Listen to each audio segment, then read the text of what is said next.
Welcome back to the lab. Let's recap July and break down my tier list.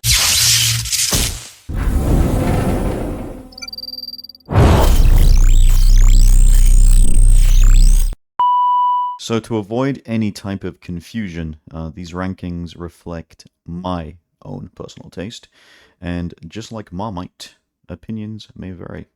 That being said, I did consider a few key things, such as the accuracy to the source material, what accessories were included with the base stand, what materials were used, was it naughty pleather or fantastic diecast, and occasionally, the price tag. Hey, I'm being honest. July 3rd, Captain Gregor from the Clone Wars.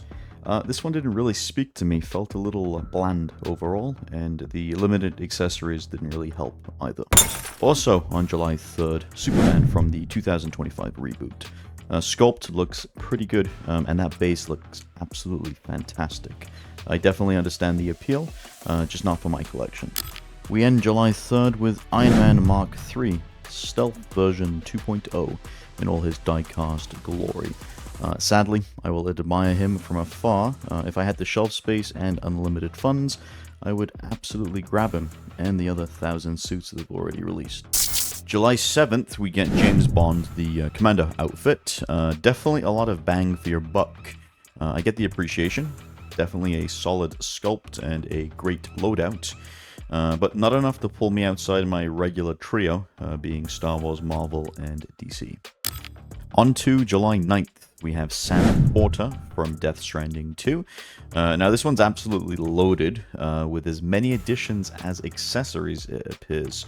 And the base stand on the Deluxe and Artisan version almost makes you forget about the price tag.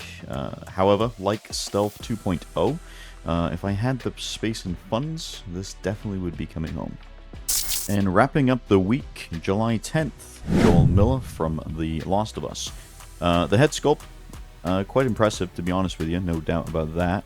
But overall, I feel like the figure was a little bland to me, especially when we had Bond drop earlier in the same week with a much flashier presence.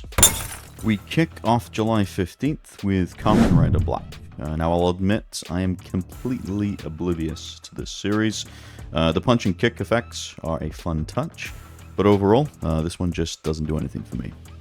Same day, we also get Shadow Moon, and much like Kamen Rider Black, I can imagine if you're a fan, but just to be clear, this is all my personal preference, and this figure doesn't really spark any urge for me to dive into the series. Following suit from the Kamen Rider Black lineup, we've got Battle Hopper. This obviously was an instant pre-order for me. No, I'm just kidding. No hate towards the series, but with Hot Toys being far from cheap, I definitely need to preserve both space and funds. July 18th brings our first Combustion Tier entry, Galactus. This was an instant pre-order for me. Completely caught off guard by the reveal, to be honest, and pleasantly surprised by its price. I mean, sure, it's limited in articulation and not technically 6 scale, but I'm fully hyped for this one, and I already have a spot cleared next to the Hulkbuster. Same day, we get Mr. Fantastic, and depending on the edition, Herbie, too. Now, I know I gave Joel Miller the Lab Goggles tier for being a bit bland, and this one isn't exactly bursting with excitement either, but credit where it's due. The sculpt is on point, and those elasticated limb swap outs really sell the effect. Not for my shelf, but definitely earns a spot in the stable compound tier. Next up in the Fantastic Four lineup, Sue Storm. Now, some of you might grumble at this take, but the moment I saw this figure, I got serious Barbie meets Elsa from Frozen vibes. I loved her in the movie, but this figure definitely needs to go straight to replace the Lab Goggles tier for me. We wrap up July 18th and the week with The Thing. Now, this one actually had the exact opposite effect of Sue Storm for me. I really wanted to pre-order it, but I've got a strict Marvel variants only rule in my collection. And you know, it's a shame because the detail on this figure is absurd. And even with virtually no accessories, it easily lands in the chemical reaction tier for me. July 21st starts our new week with Iron Man Mark III, Suit Up version. Now, I can appreciate the visual possibilities with all the swap-out parts, and of course, the die-cast presence is always a plus. But for me, it just didn't spark too much interest, and kind of feels just like another Iron Man suit in a sea of many. Next up, we have our next Combustion Tier figure, Superior Iron Man. Now, I always love seeing something new, and this one definitely qualifies as a Marvel variant, which made it an instant pre-order for myself. Sure, it looks like a bit of a fingerprint magnet, but that new USB-powered LED light-up feature, very excited for it. Hopefully, this becomes the new standard going forward. Finishing off the day, we're back in the Kamen Rider franchise with Kamen Rider V3. Still oblivious to the series, but I actually preferred this one over the other two. Sculpt is solid, the accessories are a nice bonus, and overall it feels like the most appealing of the bunch. I'd place this comfortably in the stable compound tier. Starting our new week on July 22nd, we get Big Chap 2.0. This is the revised version from the 2009 edition.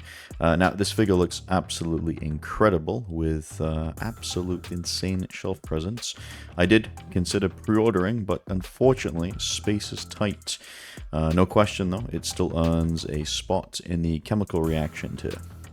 Ending the July 22nd, we have another Combustion Tier drop. This would be the Joker, Bank Robber version 3.0. Now this is obviously a revised figure, this time coming in both sculpted and a artisan edition. And as someone already owns the version 2.0, this is obviously a clear upgrade. I pre-ordered the sculpted version myself. I'll be displaying him masked, and couldn't really justify the price jump for what's essentially just rooted hair on the back of his head. And the next day, we get Robocop, this time based on the look from Robocop 2. Now, this figure definitely deserves the praise it's getting, with multiple display options. We have masked, unmasked, battle damaged, or clean. It's a absolutely fantastic looking piece, and honestly, the price feels pretty generous, all things considered.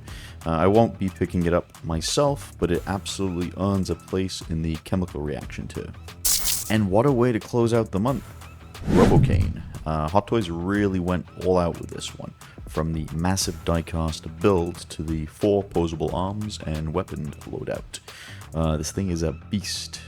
Price tag, little hefty, but honestly it makes sense given the scale and the materials used. Unfortunately, with Galactus already claiming shelf space, I'll have to admire this one from afar, but it absolutely belongs in the chemical reaction tier.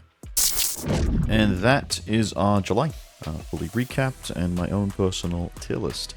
Are you tired of my voice? If so, check out one of these videos instead, and hopefully see you back in the lab soon.